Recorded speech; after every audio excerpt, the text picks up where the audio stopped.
బ్యాగ్లో ల్యాప్టాప్లు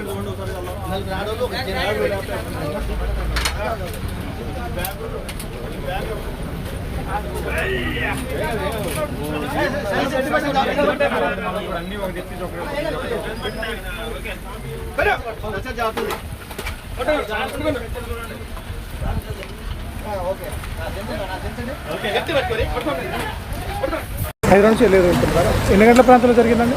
4:55. ఎంతమంది ఉన్నారు బస్సులో? 40 ఉంటారు. ఎట్లా ఆగి ఉన్న లారీని ఢీకొన్నదా బస్సు? నాకు తెలియదు అన్న, అది ఆ టైంకి అందరు పడుకుని ఉన్నారు. మీరు ఎక్కడికి వెళ్తున్నారు? నేను ఏలూరుకి వెళ్తాను. అసలు ఏం జరిగిందన్న? అట్లా ప్రమాదానికి ఏమన్నా కారణాలు ఏమన్నా తెలుసా? తెలియదు అన్న, ఎందుకంటే అవి కర్టన్స్ వేసి ఉంటాయి. ఆ క్యాబ్ ఆయన డ్రైవర్ ఉంటారు, ఆయన ఒక్కరికే తెలుసు, ఎవరు తెలియదు. ముందు మాకేం కనబడదు. మీరు బస్సులో ఉన్నారా? బస్సులో మీకేమన్నా దెబ్బలు లేదు, గాయాలు?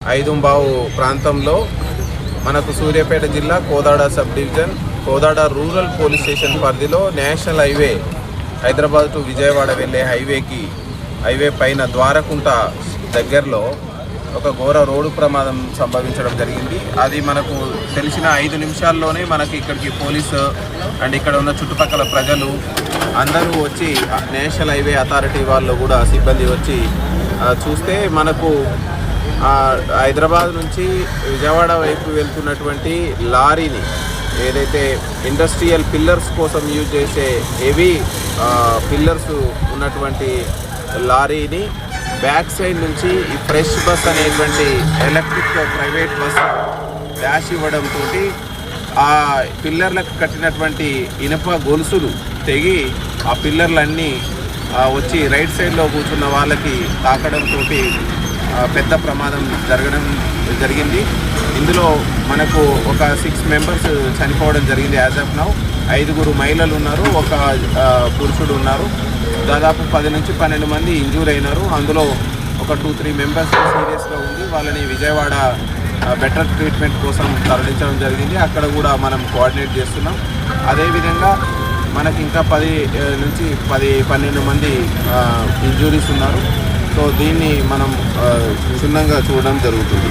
చనిపోయిన వాళ్ళ వివరాలు ఇప్పటి వరకు మనకు చనిపోయిన వివరాలు ఇంకా మనకు వాళ్ళ నుంచి కలెక్ట్ చేస్తున్నాం. ప్రైవేట్ ట్రావెల్ బుకింగ్ ఏజెన్సీ దాన్ని మేము కోఆర్డినేట్ చేస్తున్నాం. డ్రైవర్ నిద్రమత్తే కారణం ఇందులో ప్రధానంగా ప్రమాదానికి మనకు ప్రిలిమినరీగా కారణం అనిపిస్తుంది. డ్రైవర్ యొక్క అతివేగమే ప్రమాదానికి కారణం అనిపిస్తుంది.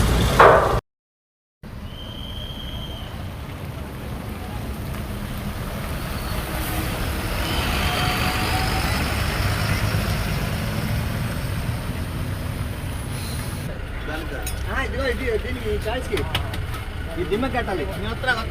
రా